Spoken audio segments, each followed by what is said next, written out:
Esse terceiro exemplo nosso, ele traz uma série de novos elementos que não havíamos abordado. Por isso, eu vou estar dividindo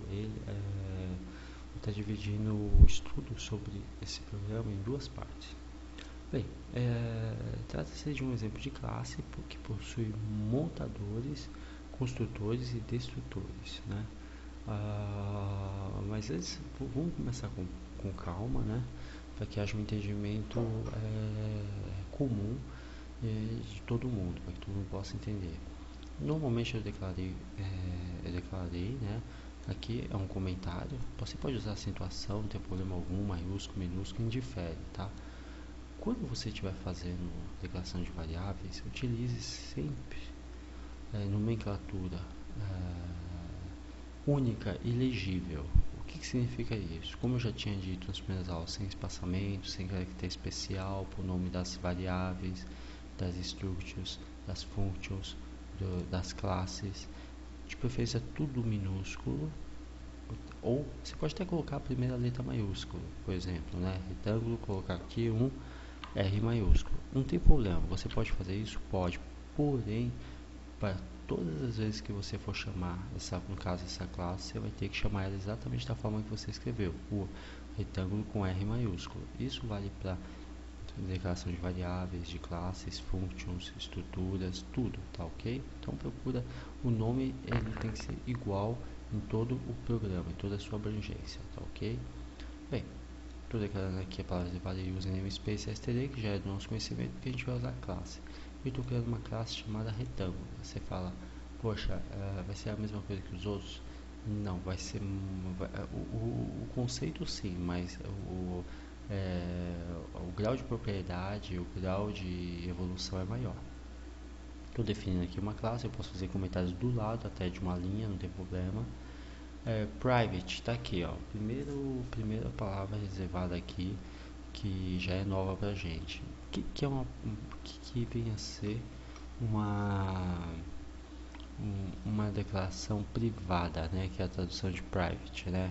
A gente viu a public, vocês viram e nós entendemos que tudo que pertence, tudo que é declarado como público, né, que é a tradução de public, pode ser acessado de qualquer parte do programa, correto? Perfeito. Só que o que é declarado como privado só pode ser acessado dentro do escopo de abrangência da classe. Ou seja, você só vai conseguir acessar as variáveis do tipo inteiro referente, essas duas variáveis do tipo inteiro, que é a base, que é a abreviação de base, e a alt, que é a abreviação de altura. Você só vai conseguir acessar essas duas variáveis dentro do escopo de abrangência, ou seja, dentro da área de abrangência da variável classe, dentro da estrutura da variável retângulo, né, que é uma classe. Então eu só vou conseguir acessar essas duas variáveis dentro da minha estrutura, da minha classe chamada retângulo, que começa aqui e termina aqui. Significa que eu não vou conseguir acessar essas variáveis, né, essas variáveis diretamente fora da minha estrutura, fora da minha classe, tá ok? É isso que significa, perfeito? Então elas estão aí atreladas, elas estão amarradas para que seja acessado somente dentro da classe retângulo, perfeito? É isso que significa ser privada, são variáveis de visibilidade apenas local. Então tá aí um conceito novo para vocês. Eu vou até estar fazendo um exemplo aqui em 3D para que vocês entendam melhor.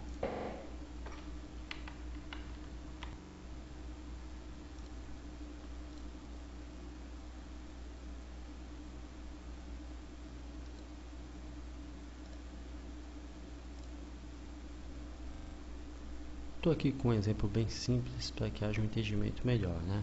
Imagina que esse cubo verde, deixa eu aumentar aqui. Imagina que esse cubo verde ele seja nada mais nada menos do que uma classe. Vamos imaginar assim, uma classe retângulo.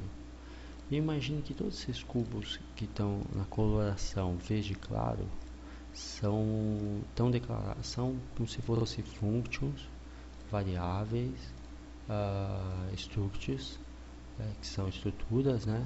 Imagine que todos estão declarados como público, né? Como public, né? Então imagine que todos estão declarados como public, que é o tipo público, né? Que havíamos visto no programa anterior. Se estão como público, podem ser acessados diretamente de qualquer outro lugar do programa. Imagine que aqui, por exemplo, nesse cubo, esses dois cubos rosados, né? Deixa eu até mudar a coloração de um deles. Imagine que nesse cubo amarelo e nesse cubo rosado aqui, meio lilás, imagine que são são o int main aqui no rosado e esse aqui, por exemplo, uma outra função. Quer dizer, fazem parte todos, enfim, fazem parte do mesmo programa, porém eles estão conseguindo acessar diretamente as mesmas variáveis da nossa classe retângulo. Olha só. Estão com cubos com a mesma coloração, tamanho, etc. Eles conseguem acessar as variáveis, as funções, as estruturas, enfim, todo o conteúdo da classe retângulo, a função principal, que é essa, e um programa, uma função teste, por exemplo, qualquer outro tipo de função, consegue acessar diretamente todos os atributos, todo o conteúdo referente à classe retângulo, que é essa. Por quê? Porque estão sendo declaradas como públicas, através da palavra reservada public, que vimos, que estamos vendo de novo e vimos também no programa anterior, ok? Só que tem um porém. Essas duas variáveis aqui, esses dois cubos aqui, que estão em coloração marrom, foram declarados do tipo privadas. Variáveis do tipo privada só podem ser acessadas e só tem escopo de abrangência, ou seja, visibilidade, dentro da estrutura a qual pertence. No caso, a estrutura pertencente aqui é a classe retângulo. Então, tudo que for privado só pode ter visibilidade, só tem visibilidade onde foi declarado. No caso, a classe retângulo, ou seja, não pode ser acessado nem pela função teste e nem pelo int main, pelo programa principal, ok?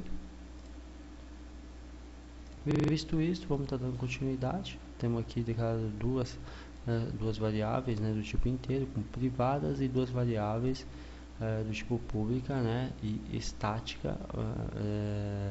Estamos declarando na realidade uma variável, né, do tipo inteira, né, n, chamada n. Então, está sendo declarada uma variável do tipo inteira, ainda sendo declarada como público, ou seja, pode ser acessado fora da estrutura também da classe retângulo, ok? Perfeito? Então tá ótimo. Agora a gente vai estar aí começando a ver uma coisa muito interessante, se chama construtores e destrutores, que nada mais nada menos é do que rotinas do programa que vão estar em processo de incremento ou decremento, ou seja, incrementando, incluindo algo, ou retirando algo, decrementando algo, ok? Então, eu tenho aqui nada mais nada menos que uma função chamada retângulo, tá?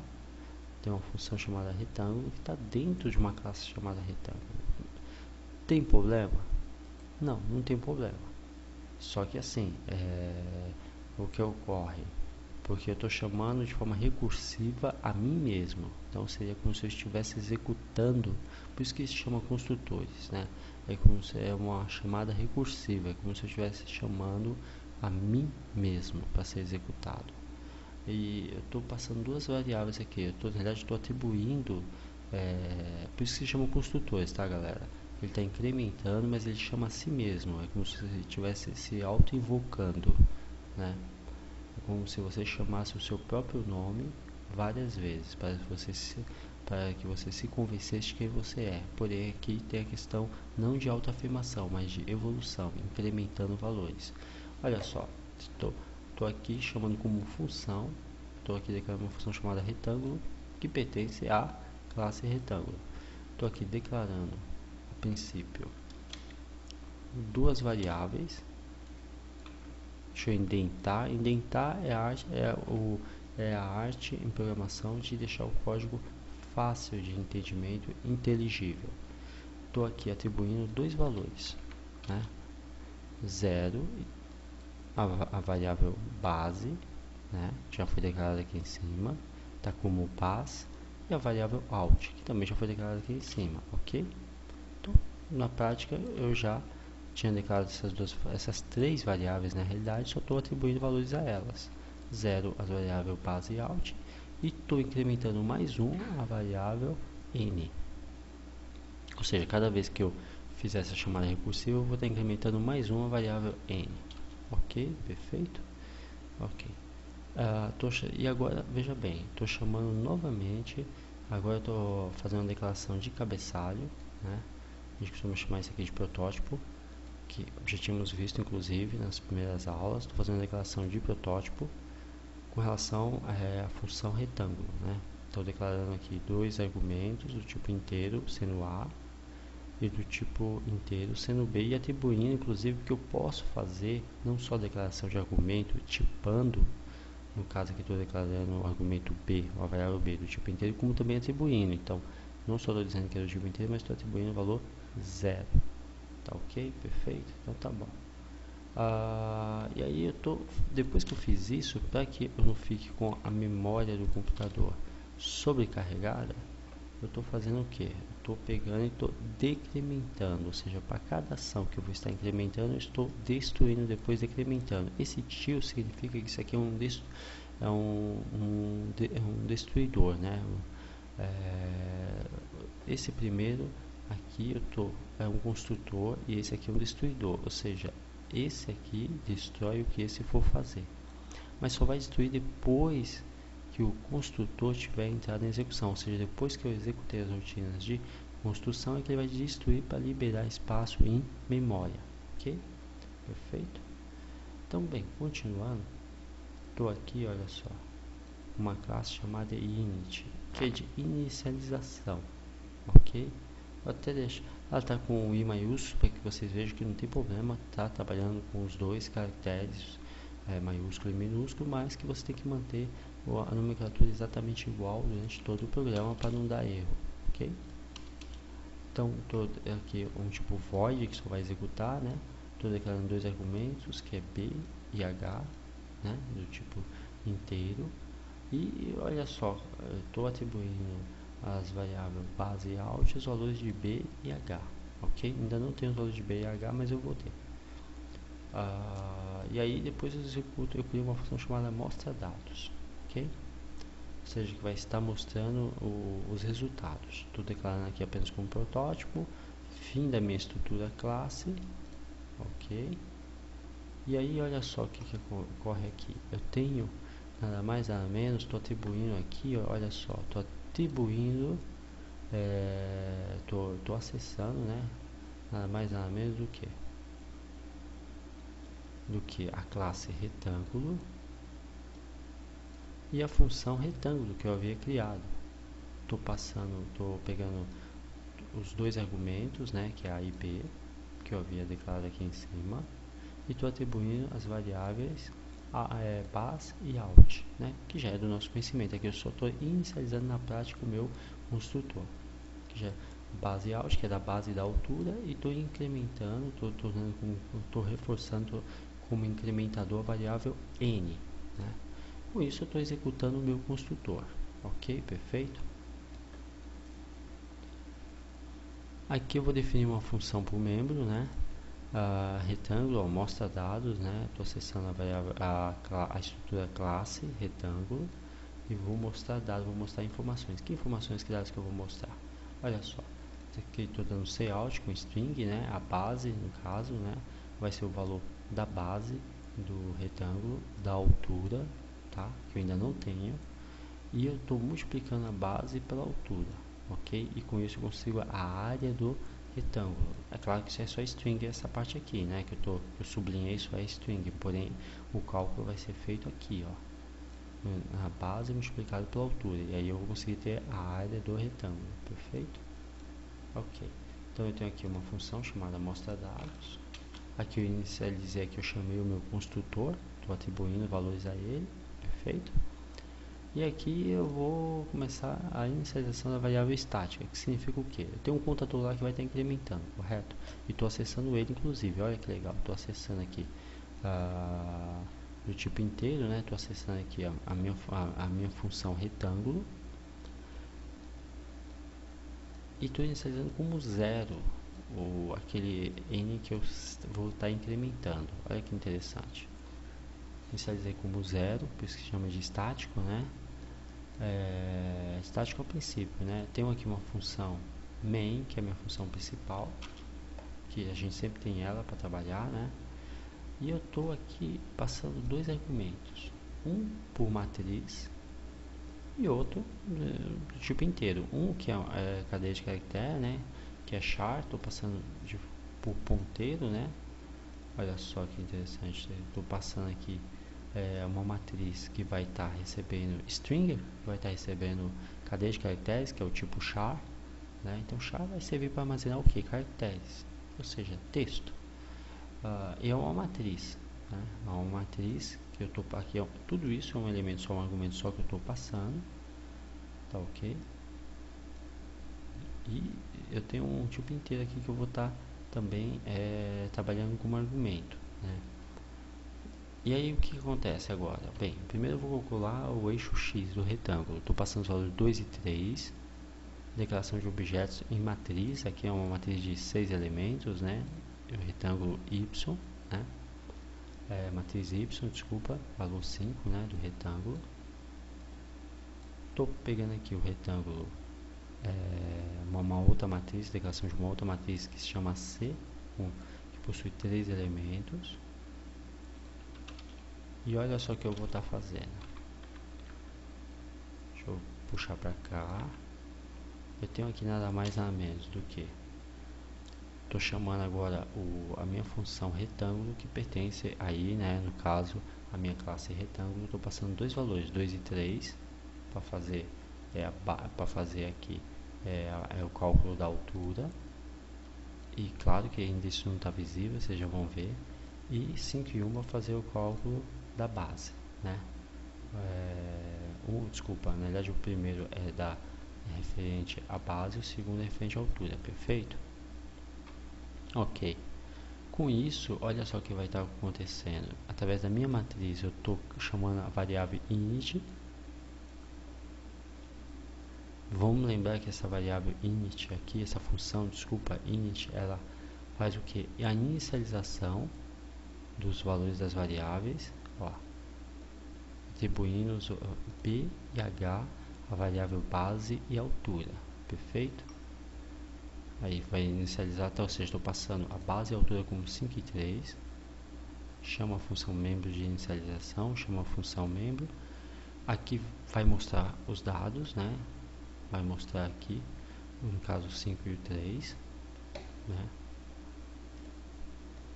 E vai mostrar os dados referente ao que? O primeiro elemento, perfeito? Ok.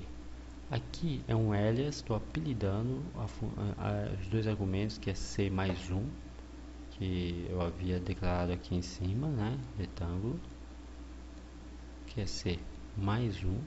Eu estou chamando essa função e vou estar dando uma saída em vídeo do que? A partir do primeiro elemento com base incrementativa na variável n. Aí você deve estar se perguntando, poxa, deu um nó tremendo na minha cabeça, não entendi nada. Eu tenho certeza que vocês devem estar tendo dificuldade de entender essa base aqui, essa estrutura, esse módulo aqui.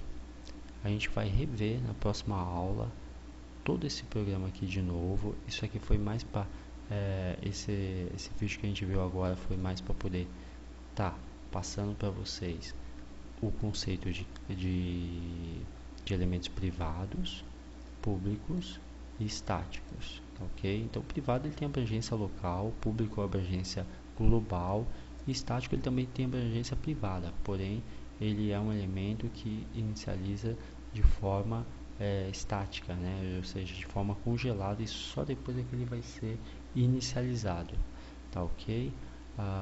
O principal é que eu sei que vocês conseguiram ter um entendimento com relação a todo o programa e devem estar aí, tem dificuldade de estar fazendo associação com relação ao int_main.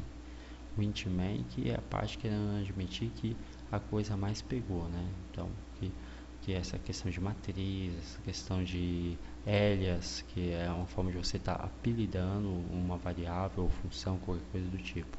Podem ficar tranquilos que Na próxima aula a gente vai estar vendo de novo esse programa, conseguindo executar ele com perfeição. Se você já vai estar aí com o código, se você for tentar executá-lo, ele vai funcionar. Então vou aqui só compilar para que vocês vejam.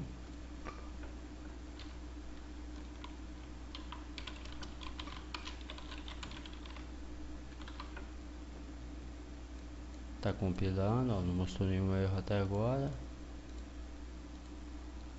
Vamos estar aguardando.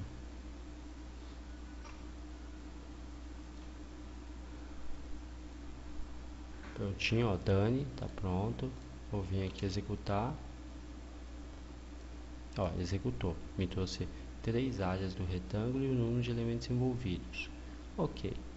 Não se preocupa, a gente vai estar aí trabalhando de novo com esse programa na próxima aula para que haja um entendimento pleno dele. Eu quero que vocês se atenham primeiramente ao conceito de classes privadas, né, públicas, estáticas e principalmente, na verdade classe não, né, elementos privados, públicos e estáticos e principalmente a questão do conceito de construtores, que é uma forma recursiva, ou seja, de me auto-chamar, de me auto-invocar construtores e destrutores.